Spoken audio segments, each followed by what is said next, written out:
नमस्कार दोस्तों, मैं शेखर बहुत बहुत स्वागत करता हूं अपने YouTube चैनल एग्जामनाथ पे। जी हां, जैसा आप सभी जानते हैं यूपी पुलिस कांस्टेबल परीक्षा रद्द की जा चुकी है और ये नया आदेश आ चुका है आपका कि जो आपका पेपर है यूपी पुलिस कांस्टेबल री एग्जाम का, वो 6 महीने के भीतर पेपर करवाया जाएगा।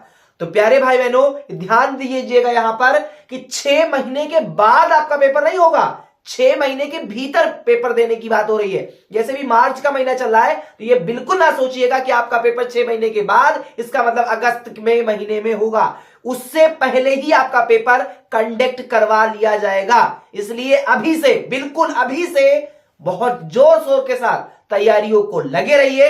एडमिट कार्ड का इंतजार मत करिएगा, एग्जाम डेट का इंतजार मत करिए, बस मेहनत करते रहिए, मेहनत करते रहिए, मंजिल तो आपको मिल ही जाएगी। एग्जामनाथ यूट्यूब चैनल पे जो 17 फरवरी और 18 फरवरी को पेपर हुआ, आपने देखा होगा लगभग 20 प्रश्न, जी हां, लगभग 20 से 22 प्रश्न ऐसे थे हिंदी से, जो कि महज 5 प्रैक्टिस सेट आपके करवाए गए थे एग्जामनाथ यूट्यूब चैनल पे। और उसमें से मात्र 5 प्रैक्टिस सेट से, बिल्कुल 5 प्रैक्टिस सेट में से लगभग 20 से 22 प्रश्न ऐसे थे जो सेम टू सेम प्रश्न आपके आए हुए थे। और मैंने इसकी शॉर्ट्स बना करके अपने YouTube चैनल एग्जामनाथ पर डाला भी है, आप वहां विजिट करके उन शॉर्ट्स वीडियो को देख सकते हैं। मैंने ऊपर प्रश्न लगा दिया है और नीचे मैंने अपनी क्लिप लगाई है, तो आप विश्वास कर सकते हैं, आप ट्रस्ट कर सकते हैं, यहां पर जो भी पढ़ाया जाएगा वो आपको एग्जामनाथ YouTube चैनल पे पढ़ाया हुआ हर एक चीज आपको एग्जाम हॉल में देखने को मिलेगा, क्योंकि आपको वो कंटेंट दिया जा रहा है जो आपको पेड ग्रुप पे भी देखने को नहीं मिलता है दोस्तों।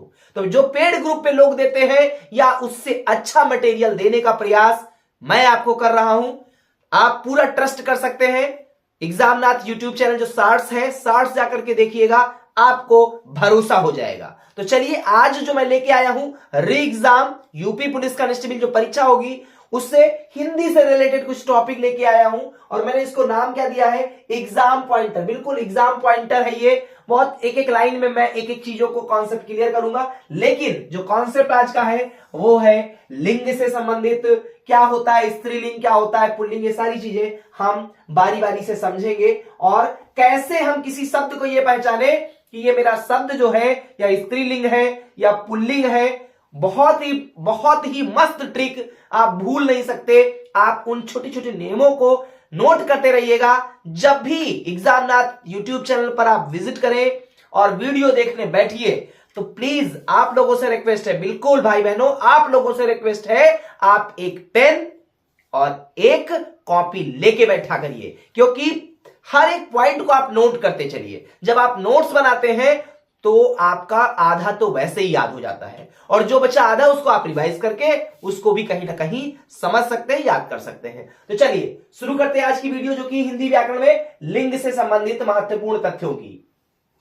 देखिए, सबसे पहले हम ध्यान लेते हैं कि लिंग जो शब्द है, इसका शाब्दिक अर्थ क्या होता है। तो प्यारे भाई बहनों, इसका जो शाब्दिक अर्थ होता है वह क्या होता है, चिन्ह होता है। बिल्कुल, क्या होता है, तो लिंग का शाब्दिक अर्थ क्या होता है, चिन्ह होता है मेरे दोस्तों। और संज्ञा के जिस चिन्ह या रूप से यह बोध हो कि अमुक शब्द, मतलब दिया गया शब्द पुरुष जाति का है या स्त्री जाति का, उसे लिंग कहते हैं। लिंग किसे कहते हैं, जिससे यह पता चले कि यह पुरुष जाति की बात हो रही है या स्त्री जाति की बात हो रही है, उसको हम क्या बोलते हैं, लिंग बोलते हैं। क्या बोलते हैं, लिंग बोलते हैं दोस्तों। जैसे लड़का लड़की, देखिए लड़का से पुरुष जाति का और लड़की से स्त्री जाति का, तो ये हमारा हो गया क्या, ये हो जाता है पुल्लिंग, ये हो जाता है स्त्रीलिंग। ऐसे नर नारी, भाई और बहन। तो देख सकते हैं यहां पे हम समझ गए होंगे, आप लोग बिल्कुल समझ गए होंगे कि पुल्लिंग और स्त्रीलिंग क्या होता है। अब आगे देखते हैं, लिखा हुआ है हिंदी में लिंग के भेद। तो हिंदी भाषा में लिंग के 2 भेद होते हैं। कितने भेद होते हैं दोस्तों, 2 भेद होते हैं। कौन कौन से, पहला होता है पुल्लिंग और दूसरा होता है स्त्रीलिंग। ध्यान दीजिएगा, यहां पे नोट एक यहां पे लिख दिया मैंने कि हिंदी भाषा में नपुंसक लिंग नहीं होता है। बिल्कुल, नपुंसक लिंग जो है ये हिंदी भाषा में नहीं होता है। जबकि कुछ अन्य भाषाओं की अगर बात करें तो नपुंसक लिंग के तीसरे भेद के रूप में विद्यमान है। बिल्कुल, लेकिन जो हिंदी भाषा है, हिंदी भाषा में सिर्फ और सिर्फ पुल्लिंग और स्त्रीलिंग की बात की गई है। वहां पे नपुंसक लिंग मतलब हिंदी भाषा में नपुंसक लिंग की बात नहीं की गई है दोस्तों। जबकि अन्य भाषाओं की बात करें तो अन्य भाषाओं में नपुंसक लिंग आपको देखने को मिलता है। पुल्लिंग अब क्या होता है ये जान लेते हैं। तो जिन संज्ञा शब्दों से पुरुष जाति का बोध होता है, किस जाति का? पुरुष जाति का बोध होता है, उसे क्या कहते हैं? तो उसे दोस्तों कहते हैं पुल्लिंग। क्या बोलते हैं उसे पुल्लिंग कहते हैं। बिल्कुल समझ में आ गया होगा कि पुरुष जाति का जो बोध कराए उसे हम बोलते हैं पुल्लिंग। जैसे आचार्य, जैसे लड़का, कुम्हार, संसार, समुदाय, लाला, ठठेरा, भगवान, तपस्वी, गायक, ये सभी शब्द जो हमारे हैं ये सभी शब्द पुल्लिंग है। क्यों? क्योंकि यह पुरुष जाति का बोध कराते हैं। अब पुल्लिंग शब्दों की पहचान कैसे करें? बहुत सारे ऐसे शब्द आपको मिल जाएंगे जो कहीं ना कहीं आपको कंफ्यूज करेंगे, आप भ्रमित हो सकते हैं। तो आपको भ्रमित होने की आवश्यकता नहीं है, बिल्कुल ऐसी ट्रिक बताऊंगा, वीडियो को पूरा देखिएगा। ऐसी ट्रिक आज के बाद आपको पुल्लिंग और स्त्रीलिंग कठिन से कठिन शब्द आ जाए पेपर में, लेकिन आप उसको कभी भी छोड़ करके नहीं आएंगे और ना गलत करके आएंगे। ये मैं कह रहा हूं, दावे के साथ कह रहा हूं कि आप उसको गलत नहीं कर सकते। क्यों? क्योंकि आज एक एक चीजों का पोस्टमार्टम करने वाला हूं, पुल्लिंग और स्त्रीलिंग की पहचान कैसे करें।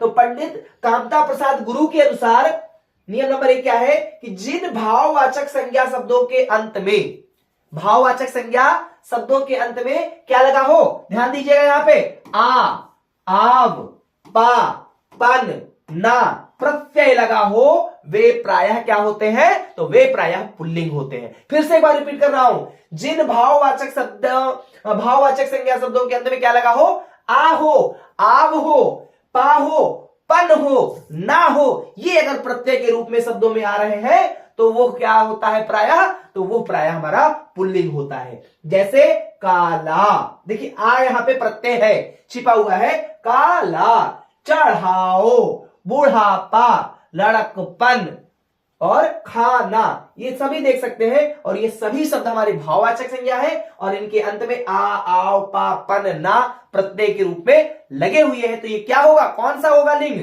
स्त्रीलिंग या पुल्लिंग? बिल्कुल पुल्लिंग होगा। क्या होगा? पुल्लिंग होगा। चलिए बढ़ते हैं आगे। नियम नंबर 2 हमारा है पर्वत, मास, मास मतलब महीना, बिल्कुल मंथ, महीना, दिनों के नाम और कुछ ग्रहों के नाम को प्रायः क्या बोलते हैं? वो पुल्लिंग होते हैं। वो क्या होते हैं? पुल्लिंग होते हैं। ध्यान रखिएगा, कोई भी पर्वत का नाम हो, कोई भी महीने का नाम हो, कोई भी दिन का नाम हो और कोई भी ग्रह का, कुछ ऐसे ग्रह हैं जो प्रायः पुल्लिंग में यूज होते हैं। जैसे विंध्याचल, एक पर्वत का नाम है ना, तो विंध्याचल हमेशा पुल्लिंग है। हिमालय, ये भी एक पर्वत है ना, ये भी क्या होगा? पुल्लिंग होगा। जैसे देखो महीने की बात अगर करें तो हिंदी में चैत्र होता है, तो वो क्या होगा?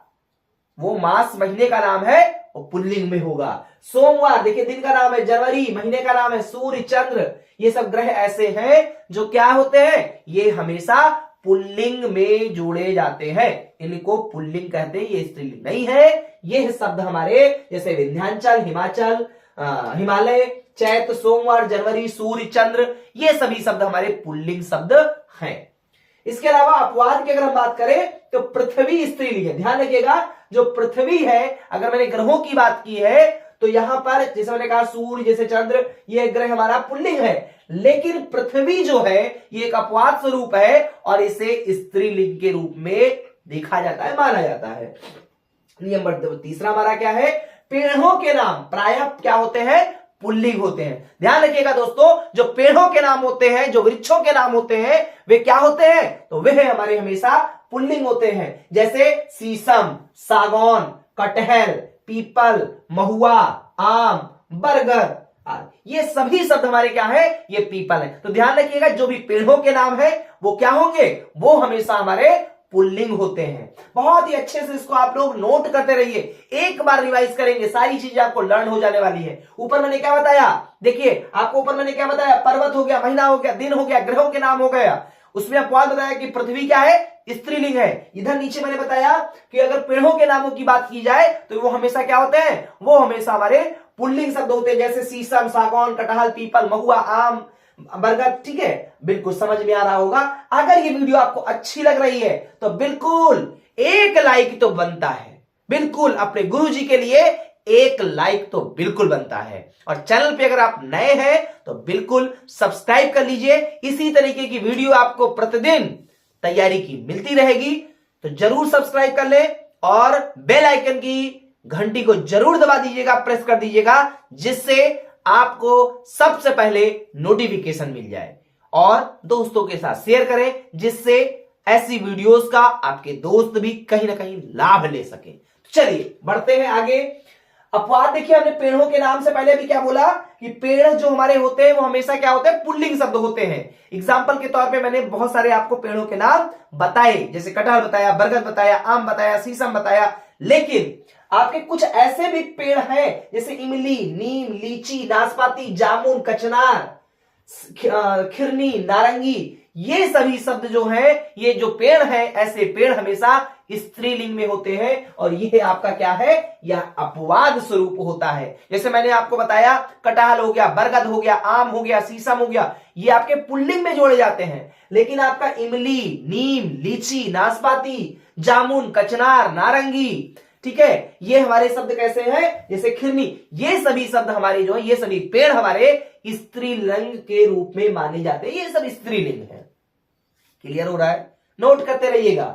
नियम नंबर चौथा देखिए क्या है, अनाजों के नाम जो होते हैं वो भी प्रायः क्या होते हैं, तो वो भी प्रायः पुल्लिंग होते हैं। बिल्कुल, अनाजों के नाम क्या होते हैं, तो अनाजों के नाम प्रायः पुल्लिंग होते हैं। जैसे गेहूं, चावल, बाजरा, चना, मटर, जौ, उड़द, ये सभी शब्द, ये सभी हमारे जो अनाज है, ये सभी हमारे क्या है, ये सभी पुल्लिंग होते हैं।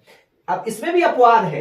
देखिए, अरहर, मक्का, ज्वार, मकई, मूंग, सरसों, ये सभी जो हमारे हैं, ये सभी स्त्रीलिंग है। बिल्कुल आप स्क्रीनशॉट ले सकते हैं, और अगर आपका कमेंट आता है, अगर आपको आवश्यकता फील होती है, तो बिल्कुल आपको इसकी पीडीएफ भी प्रोवाइड करा दी जाएगी। वैसे आप नोट करते रहिए, ज्यादा प्रॉफिट में रहेंगे आपको, क्योंकि एक बार जब लिखते हैं तो बहुत सारे कॉन्सेप्ट, बहुत सारी चीजें आपको वैसे ही क्लियर हो जाती है। चलिए आगे बढ़ते हैं। अगला पॉइंट हमारा है नियम नंबर 5, धातुओं एवं द्रव पदार्थों के नाम प्रायः पुल्लिंग होते हैं। देखिए, धातु और द्रव पदार्थ, कौन कौन सी चीजें, द्रव पदार्थ और जो धातुएं होती हैं, ये प्रायः क्या होते हैं, तो ये पुल्लिंग होते हैं। जैसे सोना, तांबा, घी, पानी, लोहा, पीतल, तेल, दूध, ये सभी क्या है, ये सभी हमारे जो है, हमारे ये पुल्लिंग शब्द है, क्योंकि धातुओं की बात की गई और द्रव पदार्थों की बात की गई। यहां पे देखिए, दही भी है, कोयला, तेजाब, इत्र, सिरका आदि। अब अपवाद की अगर हम बात करें, तो अपवाद में चांदी, चाय, स्याही, शराब, छाछ, किंतु दही शब्द जो है यह पुल्लिंग में यूज होता है। ठीक है, ध्यान रखिएगा, ये थोड़ा सा उल्टा सीधा हो गया है, तो इस यहाँ पे ये अपवाद जो है यहां से नीचे होना चाहिए। चलिए इस लाइन को मैं छोड़ता हूं और आगे बढ़ते हैं, आगे क्लियर करते हैं। तो नियम नंबर हमारा 6 क्या है, रत्नों के नाम। बिल्कुल, रत्नों के नाम के जो होते हैं वो हमेशा पुल्लिंग में होते हैं, वो प्रायः क्या होते हैं, पुल्लिंग में होते हैं। जैसे हीरा, पन्ना, मूंगा, मणिक, मोती, ये सभी हमारे शब्द क्या है, ये सभी हमेशा पुल्लिंग में माने जाते हैं, ये पुल्लिंग होते हैं। अब इसके अगर हम अपवाद की बात करें, तो जैसे मणि क्या है, ये भी तो उसी में शामिल है, लेकिन यह स्त्रीलिंग है। क्या है, बिल्कुल स्त्रीलिंग है। आगे नियम नंबर 7वां है, शरीर के अवयवों मतलब अंगों के नाम जो होते हैं वो क्या होते हैं, वो भी पुल्लिंग होते हैं। दोस्तों क्या होते हैं, बिल्कुल बोलिए, क्या होते हैं, पुल्लिंग होते हैं। जैसे हाथ, पैर, दांत, मुंह, गला, रोम, नाखून, ठीक है, जिसको नख भी बोलते हैं, तन, ये सभी शब्द हमारे क्या है, ये सभी अंगों के नाम है और इन्हें पुल्लिंग के रूप में यूज किया जाता है। अब इसमें देखिए अपवाद क्या है भाई, तो आंख, नाक, जीभ, खाल, जांघ, नास, ठीक है, नस, इंद्रिय, हड्डी, काख, कलाई आदि, ये सभी हमारे शब्द क्या है, ये सभी हमारे स्त्रीलिंग है। तो ध्यान रखिएगा। आगे हमारा है यहाँ पे पॉइंट कि जल, स्थल और भूमंडलों के नाम जो होते हैं, कौन कौन से, जल, स्थल और भूमंडलों के नाम जो होते हैं वो प्रायः क्या होते हैं, तो वो प्रायः पुल्लिंग होते हैं। दोस्तों क्या होते हैं, पुल्लिंग होते हैं। जैसे समुद्र, देश, नगर, द्वीप, आकाश, पाताल, घर, सरोवर आदि, ये सभी शब्द हमारे क्या है, पुल्लिंग है, क्योंकि ये जल, स्थल और भूमंडलों के नाम है। अब इसमें अपवाद देखा जाए तो पृथ्वी, नदी, झील आदि, झील, घाटी, ये सारे शब्द हमारे जो है वो क्या है, ये स्त्रीलिंग होते हैं, ये हमारे अपवाद है। नियम नंबर अगले की बात करते हैं, तो वर्णमाला के सभी वर्ण मतलब अक्षर पुल्लिंग होते हैं। वर्णमाला के जितने भी अक्षर होते हैं वो सब क्या होते हैं, वो सब हमारे पुल्लिंग होते हैं, जैसे छोटा, छोटाऊ, ए, ओ, का, खा, या, रा, ला, वा, सा। ठीक है, ये सभी हमारे शब्द क्या होंगे, ये सभी अक्षर, ये सभी वर्ण हमारे क्या होते हैं, बिल्कुल बताइए क्या होते हैं। तो ये सभी वर्ण, ये सभी अक्षर हमारे पुल्लिंग होते हैं। अब अगर स्त्रीलिंग की बात करें तो हाँ, अपवाद है, छोटी ई, बड़ी ई और री क्या है, यह स्त्रीलिंग वर्ड है। ध्यान रखिएगा, छोटी ई, बड़ी ई और री जो है वो क्या है, यह स्त्रीलिंग वर्ड है। बाकी हमारे जो है वो सभी पुल्लिंग वर्ण है। आगे बढ़ते हैं, अगला पॉइंट है पंडित कांता प्रसाद गुरु के अनुसार ही कि जिन संज्ञा शब्दों के अंत में त्रा लगा हो, क्या लगा हो, त्रा लगा होता है, वे पुल्लिंग शब्द होते हैं। वो कौन से शब्द होते हैं, वे पुल्लिंग शब्द होते हैं, जैसे पत्र, जैसे नेत्र, जैसे चित्र, जैसे क्षेत्र, जैसे चरित्र, जैसे पात्र, जैसे नक्षत्र, जैसे शस्त्र, जैसे मित्र, जैसे गोत्र। देखिए सब में क्या आया है, आपका त्रा आ रहा है ना। तो अगर किसी भी शब्द के अंत में त्रा शब्द आपको देखने को मिल जाए तो आप क्या कह सकते हो, आप कह सकते हो कि वो शब्द आपका क्या होगा, तो वो शब्द पुल्लिंग होंगे। है ना बेहतरीन पॉइंट, बिल्कुल नोट करिए, बहुत बेहतरीन पॉइंट है। देखिए यहां पे क्या है कि जिन संज्ञा शब्दों के अंत में त्रा लगा हो वे सब पुल्लिंग होते हैं। एग्जाम्पल के तौर पे मैंने बहुत सारी चीजें बता दी आपको। अब देखते हैं नेक्स्ट हमारा पॉइंट क्या है कि कुछ पशु पक्षी भी ऐसे होते हैं जो अपनी संपूर्ण जाति पुल्लिंग या स्त्रीलिंग का बोध कराते हैं, किंतु इनमें से कुछ व्यवहारिक रूप से पुल्लिंग होते हैं तो कुछ स्त्रीलिंग। अगर हम बात करें पशु पक्षियों की तो चलिए देख लेते हैं कि वो कौन कौन से वर्ड्स हैं जो स्त्रीलिंग है या पुल्लिंग है। तो यहां पे पुल्लिंग की अगर हम बात करें तो चीता, पक्षी, कौवा, उल्लू, खटमल, केचुआ, भेड़िया, ये सभी शब्द हमारे क्या है, ये सभी शब्द आपके पुल्लिंग है। जबकि स्त्रीलिंग में कोयल, मक्खी, तितली, जोंक, मैना, गिलहरी, चील, मछली, बटेर, ये सभी शब्द आपके स्त्रीलिंग के शब्द हैं। कैसे शब्द हैं, स्त्रीलिंग के हैं। देखिए ये जो मैं टॉपिक आपको पढ़ा रहा हूं ये ऐसा पॉइंट है जहां से आपको 2 नंबर 4 नंबर का मिलने ही वाला है। आप अगर यूपी पुलिस कांस्टेबल की परीक्षा की तैयारी कर रहे हैं तो आप तो तैयारी कर ही रहे हैं। आप अगर आरओ की तैयारी कर रहे हैं या हिंदी व्याकरण से संबंधित किसी भी परीक्षा में जहां पर भी हिंदी व्याकरण पूछी जाती है, यह आपके लिए महत्वपूर्ण है। ये 2 नंबर 4 नंबर ये टॉपिक आपका दे करके ही जाएगा। तो हल्के में ना लीजिएगा टॉपिक को, वीडियो को पॉज मत करिएगा, पूरी वीडियो देखिएगा, क्योंकि अधूरा ज्ञान अगर आप लेके गए तो आप गलत करके आते हो। जाने रहिएगा, नीम हकीम खतरे जान, कभी भी आधा नॉलेज आधा ज्ञान मत लेके जाइएगा। पूरी वीडियो देखिए, आपका आज पूरा कॉन्सेप्ट क्लियर होगा। अब देखिए अगला हमने पॉइंट बताया है कि जा प्रत्यान, जिनके अंत में जा लगा हो वो संज्ञाएं सामान्यतः पुल्लिंग होते हैं, जैसे जलज। देखिए कितना अच्छा पॉइंट आपको दे रहा हूं मैं, सरोज, पिंडज, स्वेदज, पंकज, उरोज, देखिए सब में जा आ रहा है। और जब भी जिनके शब्दों के अंत में जा लगा हो तो कौन सा होगा, पुल्लिंग होगा या स्त्रीलिंग होगा। तो ध्यान रखिएगा ऐसे शब्द पुल्लिंग होते हैं दोस्तों। क्या होते हैं, पुल्लिंग होते हैं। त्रा लगा हो क्या होगा, पुल्लिंग होगा।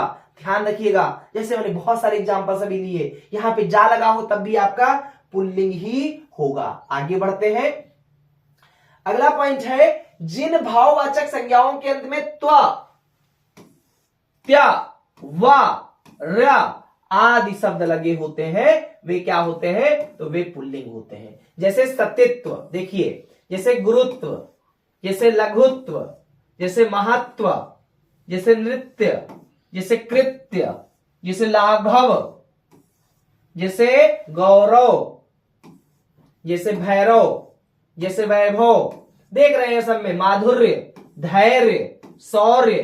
तो यहां पर हमारे ये सभी शब्द क्या होंगे, ये सभी शब्द पुल्लिंग होंगे। क्या क्या याद रखना है आपको, त्वा, त्या, व, र आदि शब्द अगर लगे हो तो वे सभी पुल्लिंग कहलाते हैं। जिन शब्दों के अंत में आर, क्या हो, आर, आय व आस शब्द लगा हो वे प्रायः क्या होते हैं, तो वे प्रायः पुल्लिंग होते हैं। जैसे विकार, आर, बेकार, आर, जैसे विस्तार, संसार, समुदाय, आय, देखिए अध्याय, आय, विकास, आस, देखिए आस है ना, विकास, हास। तो ये सभी शब्द क्या होंगे, ये सभी शब्द आपके क्या होंगे, तो ये सभी शब्द आपके पुल्लिंग होंगे। क्या होंगे दोस्तों? पुल्लिंग होंगे। बढ़ते आगे, अब इसमें कुछ अपवाद है। देखिए आय शब्द जो है यह स्त्रीलिंग शब्द है। क्या शब्द है? स्त्रीलिंग शब्द है। अब देखिए अगला पॉइंट है ता प्रत्यांत संज्ञाएं पुल्लिंग होते हैं। ता अगर आ जाए लास्ट में, जैसे चरित, जैसे गणित, जैसे फलित, जैसे गीत, जैसे स्वागत। देखिए ता आ गया, त्रा आ गया। देखिए बिल्कुल आपको कॉन्सेप्ट क्लियर हो रहा है। बस नोट्स बना के चलिए, वीडियो को अंत तक देखिए। संज्ञा शब्दों को छोड़कर जिन शब्दों के अंत में खा लगा हो, क्या लगा हो?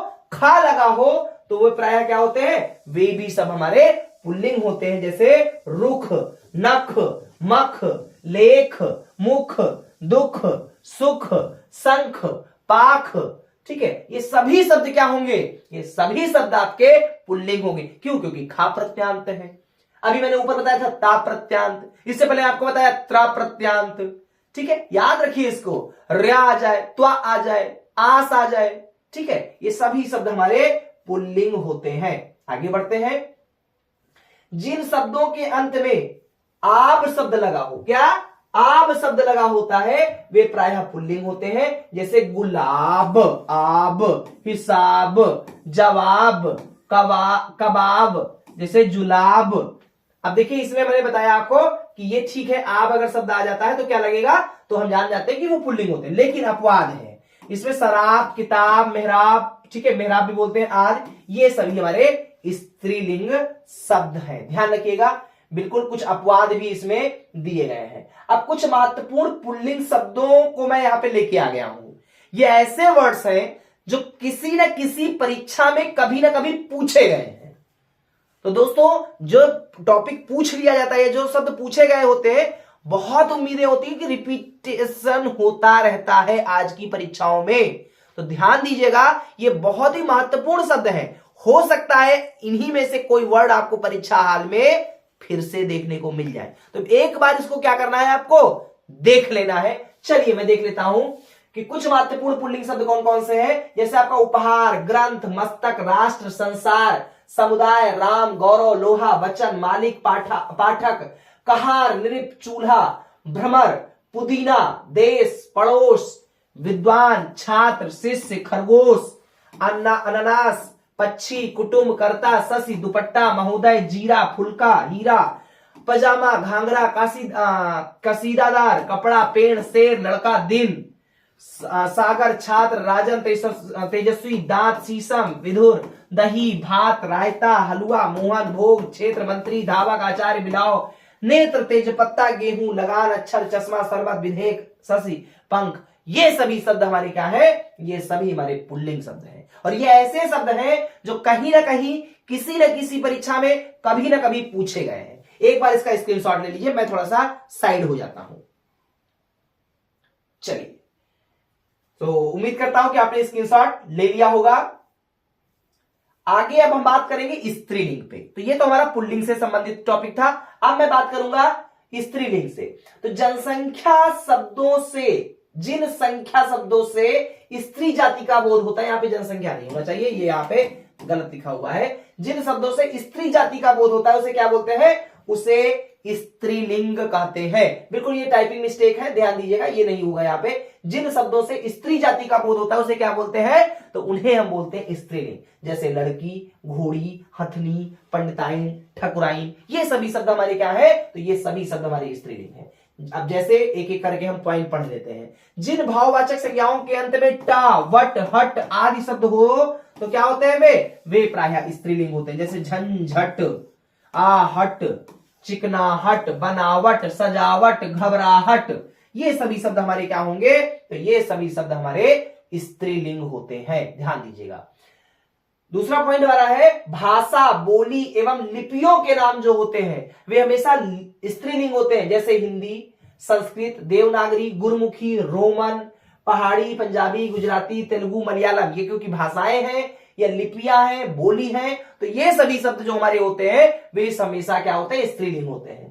अब आगे देखते हैं, जिन शब्दों के अंत में इया प्रत्यय लगा हो, क्या लगा हो? इया प्रत्यय लगा हो। प्रत्यय क्या होता है? जो शब्दों के अंत में जुड़ते हैं, तो इया प्रत्यय आता हो वे स्त्रीलिंग होते हैं। जैसे कुटिया, कह के देखिए, कुटिया, खटिया, चिड़िया, ईया आ गया तो क्या होगा, बिल्कुल क्या होगा, बिल्कुल आपको पता होना चाहिए अगर ईया शब्द प्रत्यय के रूप में लगा हुआ है तो वह स्त्रीलिंग होगा। बिल्कुल दोस्तों क्या होगा, स्त्रीलिंग होगा। ध्यान दीजिएगा, पेन कॉपी पर नोट करते रहिएगा अपना। इस चीज को अगर आप नोट्स नहीं बनाएंगे तो आपका कभी कॉन्सेप्ट क्लियर नहीं होगा, बिल्कुल कभी नहीं क्लियर होगा। एक एक पॉइंट जो मैं पढ़ाता जाऊं उसको आप नोट करते जाइए। एक बार रिवाइज करेंगे सारी चीजें, आपका सारे कॉन्सेप्ट आपको क्लियर हो जाते हैं। एक बार अगर फिर जब पुनः आप इस वीडियो को देखेंगे तो क्या होगा, एक एक कॉन्सेप्ट आपका कहीं ना कहीं दिमाग पे बिल्कुल फिट होने वाला है, सेट हो जाने वाला है। आगे हम देखते हैं अपना पॉइंट, चौथा पॉइंट है जिन शब्दों के अंत में इमा लगा हो। क्या लगा हो, इमा लगा हो। देखिए इससे पहले भी मैंने क्या बताया था आपको, ईया प्रत्यय हो। अब क्या बता रहा हूं, अब बता रहा हूं आपको क्या लगा हुआ हो, अब बता रहा हूं इमा लगा हो। क्या लगा हो, इमा प्रत्यय लगा होता है तो वो हमारे क्या होते हैं, वो भी स्त्रीलिंग होते हैं। जैसे महिमा, इमा, गरिमा, ललिमा, लालिमा, कमला, सरला, गमला, ये सभी शब्द हमारे क्या है, देखिए हमारे इमा लगा हुआ है ना, तो जब इमा प्रत्यय लगा हो तो वो सभी शब्द हमारे स्त्रीलिंग के होते हैं। पांचवा पॉइंट है नदियों के नाम प्रायः स्त्रीलिंग होते हैं। जैसे गंगा, जैसे यमुना, जैसे सरस्वती, जैसे कावेरी, जैसे गोदावरी, जैसे ताप्ती, जैसे कृष्णा। ठीक है, ये सभी नदियों के नाम है और नदियों के नाम क्या होते हैं, प्रायः स्त्रीलिंग होते हैं दोस्तों। अब अपवाद भी इसमें कुछ है, जैसे सिंधु, ब्रह्मपुत्र आदि ये हमारे जो है पुल्लिंग में माने जाते हैं। आगे देखते हैं, आगे हमारा पॉइंट है तारीख एवं तिथियों के नाम जो होते हैं वे प्रायः क्या होते हैं दोस्तों, स्त्रीलिंग होते हैं। क्या होते हैं, तारीख एवं तिथियों के नाम प्रायः स्त्रीलिंग होते हैं। जैसे पहली, जैसे दूसरी, तो ये तारीखें हैं या तिथियां हैं तो वो हमेशा स्त्रीलिंग, मतलब हमेशा नहीं होता, प्रायः स्त्रीलिंग होते हैं। जैसे तिथियों की बात करें, प्रतिपदा, अमावस्या, पूर्णिमा, तीज है, दूज है। ठीक है, ये सब बिल्कुल, अगर आपके घर पे दादी बाबा जी होंगे, दादी जी होंगी, तो आज भी कहीं ना कहीं जो है जो तिथियां हैं बिल्कुल इन सब चीजों का प्रयोग आपके घर पे प्रायः होता रहता होगा।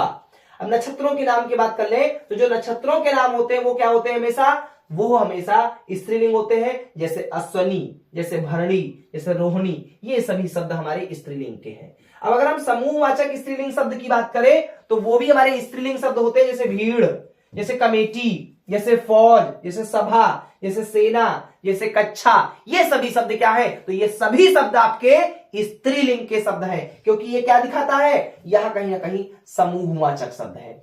आगे देखते हैं, अगला पॉइंट हमारा है प्राणीवाचक स्त्रीलिंग शब्द। जैसे धाय, जैसे संतान, जैसे यात्री, जैसे सौतन, ये सभी हमारे शब्द जो होते हैं ये सभी स्त्रीलिंग के शब्द हैं। अगर हम पुस्तकों के नाम की बात करें तो जो पुस्तकों के नाम होते हैं वो प्रायः क्या होते हैं, तो वो प्रायः स्त्रीलिंग होते हैं दोस्तों। जैसे रामायण, जैसे गीता, जैसे कुरान, जैसे रामचरितमानस, ये सब क्या है, ये सभी पुस्तकों के नाम है। जैसे महाभारत, बाइबल, ठीक है, ये सभी शब्द हमारे क्या होते हैं। तो दोस्तों ध्यान रखिएगा, जो पुस्तकों के नाम होते हैं वो हमेशा क्या होते हैं, तो पुस्तकों के नाम हमेशा स्त्रीलिंग होते हैं। क्या होते हैं, स्त्रीलिंग होते हैं। आगे खाद्य पदार्थों की बात कर ले तो जो खाद्य पदार्थ होते हैं, जो भोजन होते हैं, जो भोजनों के नाम होते हैं वो भी प्रायः दोस्तों क्या होते हैं, वो भी स्त्रीलिंग होते हैं। जैसे पूरी, कचौरी, दाल, रोटी, खिचड़ी, कढ़ी, ये सब भोजन के नाम ही है ना, खाद्य पदार्थ ही है ना। तो जो खाद्य पदार्थ होते हैं, जो भोजन के नाम होते हैं वो प्रायः क्या होते हैं, तो वो प्रायः स्त्रीलिंग होते हैं। ध्यान रखिएगा। हाँ, इसमें अपवाद भी है, बिल्कुल अपवाद है। जैसे भात, रायता, हलवा, मोहन भोग, ये सभी शब्द हमारे जो है खाद्य पदार्थ हैं, लेकिन इन्हें स्त्रीलिंग की जगह पे पुल्लिंग के रूप में देखा जाता है, माना जाता है। अब आगे देख लेते हैं, कुछ कपड़े भी स्त्रीलिंग की श्रेणी में आते हैं। कुछ कपड़ों के नाम भी ऐसे हैं, जैसे साड़ी, पगड़ी, टोपी, पैंट, कमीज, ये सभी शब्द क्या है, ये सभी शब्द हमारे स्त्रीलिंग के शब्द हैं। अगला पॉइंट है 13वां कि कुछ मसालों के नाम भी दोस्तों क्या होते हैं, तो कुछ मसालों के नाम, बिल्कुल वो वाला मसाला नहीं जो आप फांकते हैं, बिल्कुल बहुत गंदी आदत है, बहुत गंदी आदत है। अगर आप मसाला खाते हैं तो प्लीज हाथ जोड़ करके, ये शेखर आपका छोटा भाई या बड़ा भाई जो भी आप मान लीजिए, ये आपका भाई जो है ये निवेदन कर रहा है, प्लीज ऐसा मत करिए, क्योंकि एक जीवन मिला है, जीवन को आप क्या करिए, अच्छी चीजें खाइए। कोई जरूरी नहीं है कि आप दिन भर उस जो पुड़िया फांकते हैं ना, बहुत भयंकर बीमारी होती है, तो दोस्तों अभी समय है, बिल्कुल समय है, सुधर जाइए, वरना ईश्वर माफ नहीं करेगा आपको।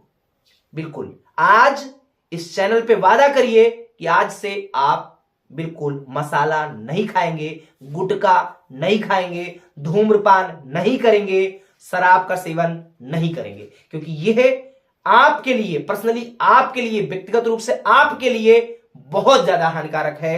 ये आप समझ जानते हैं कि ये जहर है, फिर भी आप खा रहे हैं, पैसा दे के खा रहे हैं। क्या होगा अगर कुछ आपको हो गया? सोचिए, कल्पना करिए आपके परिवार का क्या होगा। तो बिल्कुल आज प्रण करिए, कसम खा लीजिए, आज से इसका सेवन नहीं करेंगे। तो यहां पे जो बात हो रही है देख लेते हैं। कुछ मसालों के नाम भी स्त्रीलिंग होते हैं, जैसे लौंग, इलायची, सुपारी, केसर, जावित्री, दालचीनी, ये सब खाइए। ये मसालों की बात मैंने नहीं की है। मसाला जो आप पुड़िया जो है फांकते हैं, वो नहीं होना चाहिए, बिल्कुल नहीं होना चाहिए, बिल्कुल। सौंफ, चाय, हल्दी, मिर्च, धनिया, ये सभी शब्द हमारे क्या है? ये मसालों के नाम है। और मसालों के नाम जो होते हैं वो प्रायः स्त्रीलिंग में दोस्तों होते हैं। क्या होते हैं? स्त्रीलिंग में होते हैं। अगला पॉइंट हमारा है, इसमें कुछ अपवाद भी है, जैसे तेजपात, मतलब जिसको तेज पत्ता आप लोग बोलते होंगे, जीरा, ये तो मसालों के नाम ही है, बट ये प्रायः पुल्लिंग में होते हैं, उनका प्रयोग हम स्त्रीलिंग में नहीं करते हैं। जबकि हमने बताया कि लगभग जितने भी मसालों के नाम होते हैं वो क्या होते हैं? स्त्रीलिंग होते हैं। लेकिन आपका तेज पत्ता और आपका जीरा शब्द जो है, ये जो हमारे मसाले हैं, ये प्रायः पुल्लिंग में यूज होते हैं। अगला पॉइंट है, राशि के नाम प्रायः क्या होते हैं? स्त्रीलिंग होते हैं। राशि बिल्कुल जानते होंगे, सुबह सुबह पेपर में पढ़ते होंगे कि आपकी राशि क्या है, भैया देखते हैं आज दिन भर क्या होने वाला है मेरे साथ। तो वही राशि, जैसे सिंह राशि, मेष राशि, तुला राशि, कुंभ राशि, मीन राशि, कर्क राशि, ये सभी शब्द हमारे क्या होते हैं? स्त्रीलिंग होते हैं। तो जितने भी हमारे राशियां होती हैं, वो सभी राशियां क्या होती हैं? वो सभी राशियां स्त्रीलिंग होती हैं। जिन शब्दों के अंत में ति या नी लगा हो, क्या लगा हो? ति या नी लगा हो, वो क्या होते हैं? स्त्रीलिंग होते हैं। मतलब नि और ति अगर प्रत्यय के रूप में आ रहा है तो अब क्या होगा? तो वह शब्द हमारा स्त्रीलिंग हो जाता है। जैसे जाति, गति, मति, हानि, रीति, योनि, ग्लानि। देखिए नि या ति अगर आ रहा है तो क्या होगा? तो वो हमारा शब्द क्या हो जाता है? तो वह शब्द हमारा दोस्तों हो जाता है स्त्रीलिंग। अगला देख लेते हैं, और यहां पे ध्यान रखिएगा, बहुत अच्छा पॉइंट है कि हमेशा स्त्रीलिंग के रूप में प्रयुक्त होने वाले जो शब्द होते हैं हमेशा स्त्रीलिंग के रूप में यूज होगा। तो कुछ ये पॉइंट याद रखिएगा, जैसे मक्खी, कोयल, तितली, मैना, चील, मछली, ये सभी शब्द हमारे दोस्तों क्या है? तो ये हमेशा स्त्रीलिंग के रूप में यूज होते हैं। कैसे होते हैं? तो स्त्रीलिंग के रूप में यूज होते हैं। तो ये थी आज पुल्लिंग और स्त्रीलिंग को कैसे हम पहचाने, कैसे जान पाएंगे। पेपर में पूछ लिया जाता है कि एक शब्द आपको दे दिया जाएगा और पूछा जाता है कि बताइए कि इस चारों में से कौन सा शब्द पुल्लिंग है। ये चार ऑप्शन दे दिए गए, पूछ लिया गया कौन सा शब्द स्त्रीलिंग है। तो बिल्कुल आपको ये कॉन्सेप्ट क्लियर होना चाहिए। हर एक परीक्षा जहां पर हिंदी व्याकरण पूछी जाती है, ये टॉपिक आपके लिए महत्वपूर्ण है। ये 2 नंबर 4 नंबर आपका दे करके ही जाएगा। इसलिए वीडियो को आपने पूरा देखा है, नोट्स बनाइएगा। एक बार फिर से विजिट करके वीडियो को जब आप देखेंगे तो आपका जो पूरा कॉन्सेप्ट है वो पूरी तरीके से क्लियर हो जाएगा, समझ में आ जाएगा, रटने की आवश्यकता नहीं पड़ेगी। तो उम्मीद करता हूं आपको वीडियो अच्छी लगी होगी। Thanks for watching. ज्यादा से ज्यादा लाइक करिए, ज्यादा से ज्यादा सब्सक्राइब करिए और अपने दोस्तों के साथ शेयर करना बिल्कुल ना भूलिएगा।